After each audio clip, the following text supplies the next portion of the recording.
वर्तमान समय में राजनीति के दृष्टिकोण से देखा जाए तो हिंदू और हिंदुत्व ये दो बहुत ही महत्वपूर्ण शब्द हैं। हर राजनेताओं के जुबान पर ये दो शब्द तो हमेशा रहता ही है और अगर समय चुनाव का हो तो कहना ही क्या। हर नेता या पार्टी हिंदू और हिंदुत्व का दामन थामे रखना चाहती है। हालांकि आज से 10 साल पहले की स्थिति कुछ और थी। खैर, हमें राजनीति से कोई लेना देना बिल्कुल नहीं। हम तो आपको बस यह बताने आए हैं कि हिंदू और हिंदुत्व में क्या अंतर है। कुछ लोग हिंदू और हिंदुत्व को एक ही समझ लेते हैं, तो कुछ यह समझते हैं कि हिंदू में ही हिंदुत्व है या हिंदुत्व में ही हिंदू। परंतु वास्तविक बात कोई नहीं जानता, और जो जानता भी है वह करना नहीं चाहता, या फिर वह करने से बिल्कुल कतराता या डरता है कि कहीं उसका बहिष्कार न हो जाए। तो आइए शुरू करते हैं आज का हमारा यह टॉपिक और जान लेते हैं कि क्या है हिंदू और हिंदुत्व। सबसे पहले आपको यह जान लेना चाहिए कि हिंदू कोई धार्मिक शब्द बिल्कुल नहीं है। अगर आप शास्त्रों को खोलकर देखें तो आपको हिंदू शब्द कहीं नहीं मिलेगा, क्योंकि वास्तव में हम हिंदू नहीं बल्कि सनातनी हैं और हमारा धर्म हिंदू नहीं बल्कि सनातन है। परंतु अधिकांश लोग इस चीज से अवगत है ही नहीं, उन्हें तो बस हिंदू ही पता है। आइए एक नजर डाल लेते हैं कि आखिर हिंदू शब्द का अर्थ क्या होता है। इतिहास उठाकर देखा जाए तो दस्तावेजों को खंगाला जाए तो आपको यह मिलेगा कि सिंधु नदी के उस पार, अर्थात आज हम जहां पर रहते हैं वहां पर रहने वाले लोग हिंदू हैं। दूसरे शब्दों में कहें तो सिंधु नदी से समुद्र तक जो भूखंड है वहां के रहने वाले लोग हिंदू कहे गए हैं, जिसे अब लोगों ने धर्म समझ लिया है, जबकि हिंदू कोई धर्म है ही नहीं। हम सभी सनातन धर्म से ताल्लुक रखते हैं।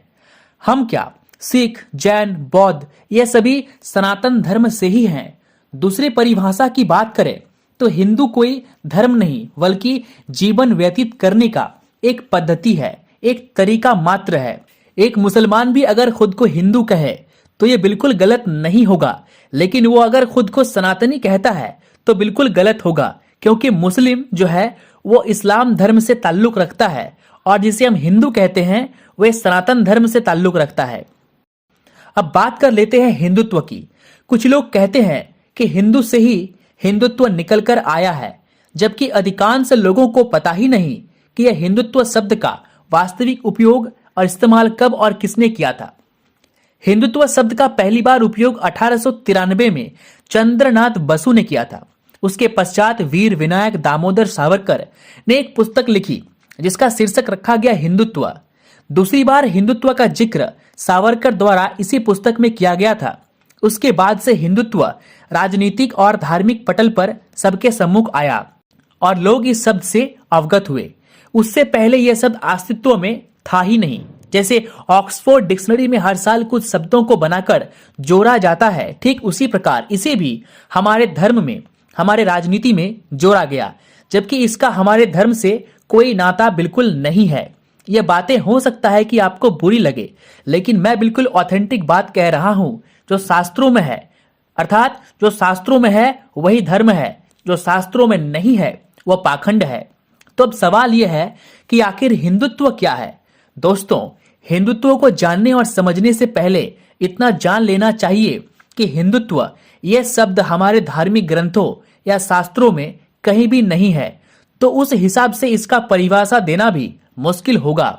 लेकिन जिस व्यक्ति ने अर्थात वीर विनायक दामोदर सावरकर जी ने इस शब्द को अस्तित्व में लाने का काम किया, तो उन्होंने कुछ न कुछ परिभाषा तो इसके लिए सोचा ही होगा। और इसका परिभाषा इस प्रकार है कि हिंदू अगर अंडे का पीला वाला हिस्सा है तो हिंदुत्व उसका बाहर सफेद वाला हिस्सा, अर्थात जो पीले वाले हिस्से को सुरक्षा प्रदान करता है। तो इस प्रकार हिंदुत्व का परिभाषा हुआ कि जो हिंदू को सुरक्षा प्रदान करे, अर्थात हिंदुओं का एक विकराल रूप ही हिंदुत्व है। जब जब हिंदू पर आक्रमण हुए तब तब हिंदुओं ने आक्रामकता दिखाई और यही आक्रामकता ही हिंदुत्व कहलाया। इसे एक उदाहरण के साथ समझते हैं। भगवान श्री कृष्ण अर्जुन को उपदेश दे रहे हैं कुरुक्षेत्र के मैदान में, तो भगवान श्री कृष्ण को हिंदू मान लीजिए, लेकिन वही श्री कृष्ण अगर कंस का वध कर रहे हैं तो वह हिंदुत्व के समान है। कहने का तात्पर्य हिंदू का विकराल और भयंकर रूप ही हिंदुत्व है। विकराल और भयंकर रूप कहने का तात्पर्य बस इतना है कि जब हिंदुओं पर प्रहार होता है तब हिंदू खुद के संरक्षण के लिए एक भयंकर और विकराल रूप धारण करता है। यही विकराल और भयंकर रूप ही हिंदुत्व है, जो वर्षों से हिंदुओं की रक्षा करती आई है और आगे भी करती रहेगी। दोस्तों, उम्मीद है कि हिंदू और हिंदुत्व के बीच इस अंतर को अब आप समझ गए होंगे। अगर नहीं समझे तो इस वीडियो को दोबारा जरूर देखें। इस वीडियो में बताई गई बातें बिल्कुल ऑथेंटिक है। आप इन्हें इंटरनेट पर सर्च भी कर सकते हैं, इन्हें दोबारा जांच भी सकते हैं।